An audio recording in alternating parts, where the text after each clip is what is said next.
Hi, I'd like to talk to you about the state of affairs of the United States right now. You have different pillars of foundation. You have foundations that hold up a country, an empire. You have the military, the cultural, society and stuff.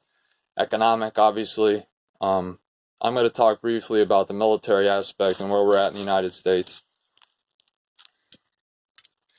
The United States Navy has 10 active aircraft carriers and the accompanying strike groups, the missile destroyers, the submarines, supply ships, heavy lift ships. We have amphibious landing craft. We have hovercraft. We have a laser on one of the ships, an energy projected weapon that's activated in the 5th Fleet in Bahrain, right next to Iran in the Persian Gulf. We have 10 carrier strike groups. Now, I saw a lecture by, I believe he was a ex-admiral of one of our fleets, and it was at the Naval War College, so I would tend to believe what he says. He said that one of our 10 carrier strike groups, just one of them, is more powerful than any one country's navy on Earth. So pick any country's navy on Earth, the Russian Navy, the Chinese Navy, the French Navy, England's Navy, whoever's Navy. One of our 10 strike groups is stronger than their entire Navy. We have 10 of them. All right, we're good there. Because the United States, you have to keep in mind, we're essentially an island, a giant island nation. We have the Atlantic Ocean on our eastern flank and the Pacific Ocean on our western flank. We're an island nation, so we need to keep that in mind. We have exceptional land forces. We have high morale. We have guys who want to kill other people, and that's what you need. You need 18-year-old testosterone-fueled Marines who want to kill people because that's what their job is, plain and simple. Where the United States is falling behind with regard to China and Russia, other great power competitors, is research and development into new, quote, leap ahead technologies. We have a deficiency there. Leap ahead technologies are things that if you have a military that's a 2010 military, you come out with a brand new leap ahead technology and suddenly you are a 2025 military. You come up with like a laser beam that can destroy anybody, and everyone's like, what's going on? And they have to catch up. It's like you skip steps. And we tried to do that with the, let's see, what was it called? Oh, it's on the other page. I took a couple notes, but I get confused. FAIL, United States Army's Future Combat Systems Program. It began in 2003 and it ended in 2009. It was a complete failure. So that was our one leap ahead program they're very expensive and they take a lot of time to do. And if that one failed in 2009, it's been 1 decade, and hopefully we have something in the works. We're not going to know about it until the next war breaks out, though. The bottom line with the United States military, if General Mattis, who's left as Secretary of Defense for Donald Trump, if General Mattis's full national defense strategy from 2018, which he changed dramatically, if his defense strategy is completely implemented, the United States will be fine. That means money. Money, money, money. We will go the way of the Soviet Union unless we have more money. We need to have money for research and development. We need to have money to actually procure these things, these weapons. And we need to have a friendly Senate and a friendly House Appropriations Committee. The 2013 sequestration that happened under President Obama devastated the United States military. That was when it was an across-the-board cuts. Domestic programs, the military, everything was like slashed. And that was in 2013. Our military hasn't recovered since. If Mattis's full national, and you can quote, it's quote, the 2018 National Defense Strategy in the United States, if that is fully implemented by the mid-2020s, late 2020s, we'll be just fine. That will necessitate a president who's voted in 2020 who will continue to implement it, and that requires, so hopefully Trump will get in, and hopefully he'll implement it, and money. If we don't have a strong economy, we're not going to be able to keep this up. 2 decades of perpetual war and a change in military doctrine. We went from Since the 9/11 attacks in 2001, the U.S. military has emphasized anti-insurgency and anti-militia warfare, whole different ballpark, rather than great power conventional warfare. So it's left the United States military on the macro level, but like battered on the outside, like a truck that's been through like mud. It's like battered on the outside, but not on the inside. The powerhouse core of the United States military is alive and well. We have extremely competent generals and commanders who know exactly what they're doing and when to do it and what to do it, but the problem is they're not policymakers, and that's what separates America from other nations. They recommend policies, but they don't make the policies. The guys who have never been in the military, the candy asses in the Senate and the Congress, not all of them, but a lot of them. Trump, he got out of the Vietnam War because I think he had a foot thing or something. But they're the ones who decide whether or not to implement the strategy. We can have the best generals in the world, but as seen by World War II, Hitler had great generals, but he didn't listen to them in the end, and look what happened. If you have a commander that will not listen to competent generals, then you might as well not have the competent generals. So that's very, very vital, is who is in the White House. If we have an Obama in the White House and there's a sudden flash war with China, things aren't going to go well. If we have a Trump in the White House and there's a sudden flash war with China, we're going to win, because the political will will be there from the White House. And especially if we're attacked first, the American people will be behind it, just like they were after 9/11. Never underestimate American patriotism. Never underestimate it. It'll take a once-in-a-lifetime event, like a Pearl Harbor or a 9/11, but look how far apart those two things were. Look how society's changed in between, and yet look, the same response. Never underestimate American nationalism. China, Russia, they're considered near peer competitors. Iran and North Korea, they're military concerns, but they're nothing. They're just more like pit bulls of the former two. It can be used for like a diversionary thing. North Korea is a fait accompli nuclear power. It's fait accompli. It's done. President Truman, the Korean War, 1950 to 1953, the Korean War, that was the first war the United States ever fought to not win. We refused to bomb China, mainland China. We refused to bomb the Chinese supply lines coming into North Korea to fight our troops, and that's why we came to a stalemate in the war. That's why there's North Korea today.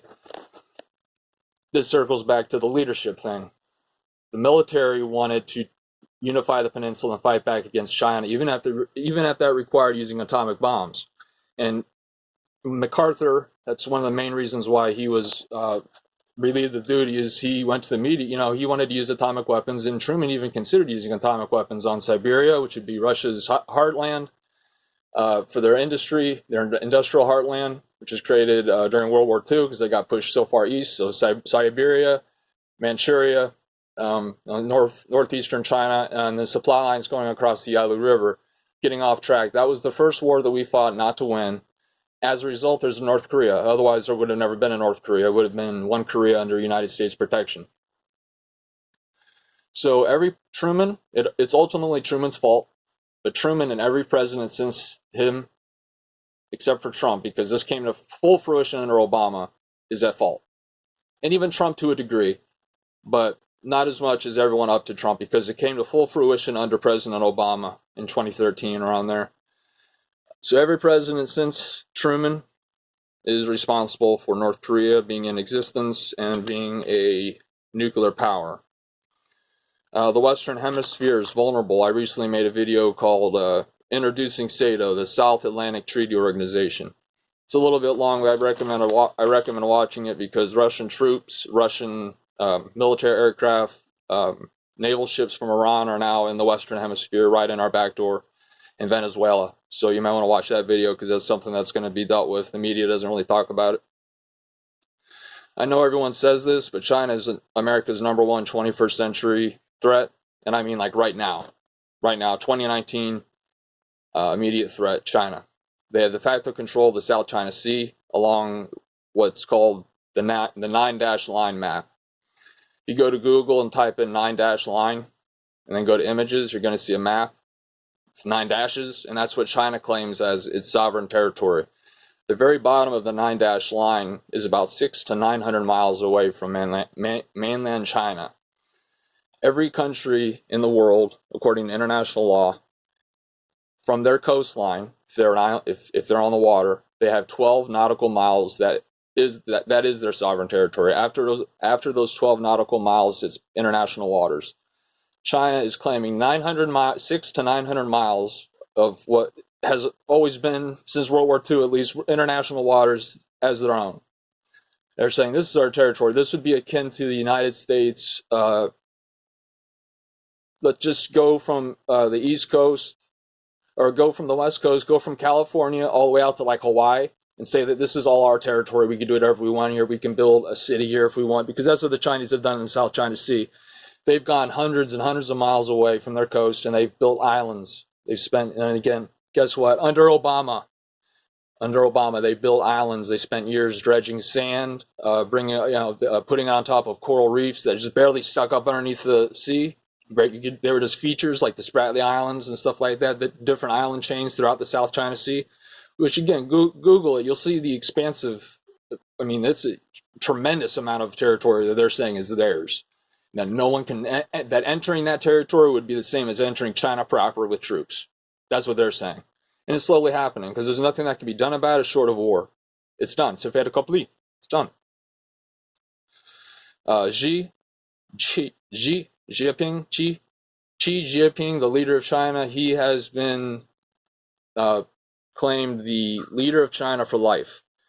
No other Chinese leader has ever had that title since Mao Zedong, Communist Party's founder in China. Xi Jinping he's a right-wing nationalist. He talks about the China dream, the American dream of the 20th century. He says the 21st century is going to be the era of the Chinese dream. He's very militaristic. He's nationalistic. We've been having a lot of very close encounters in the South China Sea between our Navy and their Navy, our Air Force and their Air Force. Leap ahead technologies is something that is probably the most critical. Every 3 months or so, every 6 months or so, the Pentagon, the Department of Defense, they send payloads up into space from Cape Canaveral and from SpaceX launch platforms. Nobody knows what they are, but they're undeniable because people gather to watch those rockets launch.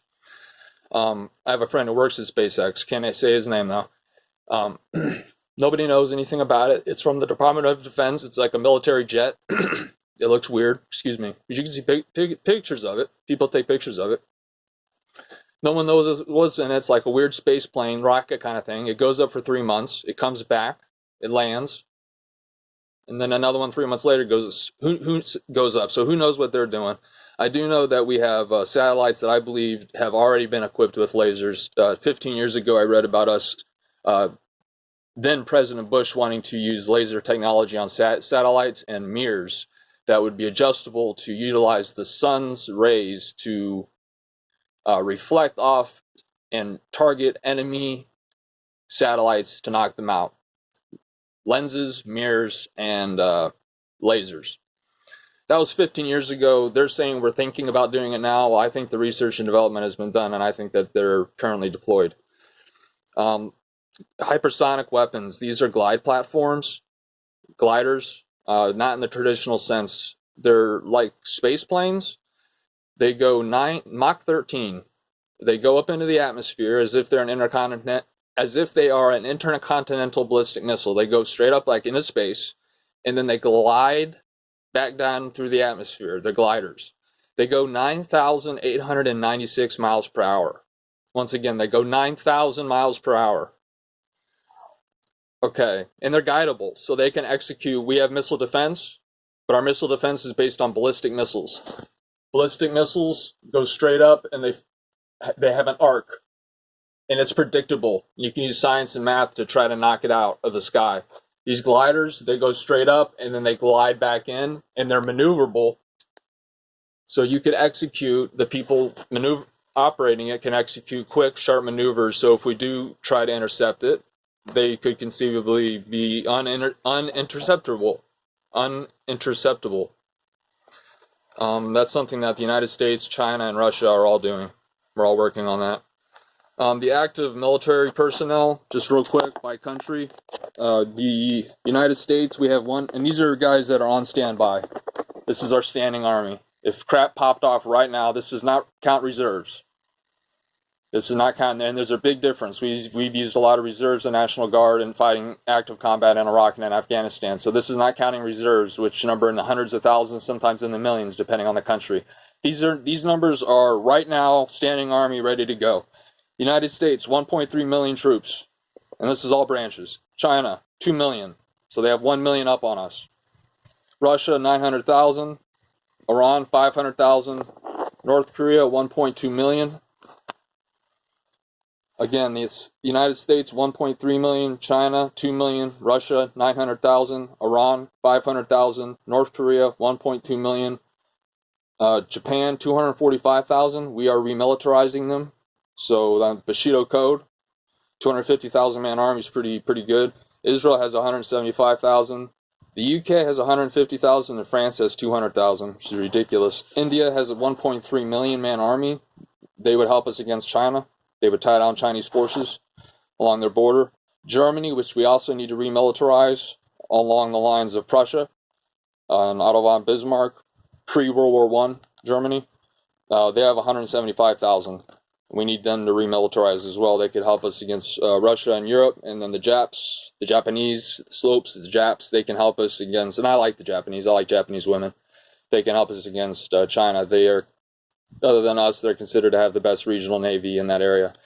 So, okay, those are, and those guidable glider system things, those can carry conventional payloads or nuclear payloads. We are working on a, and I think it may be deploy the Global Hawk system or something. That may not be the right name, but it's a platform that's going to constantly orbit the Earth. And it's going to go like 10,000 miles an hour or whatever.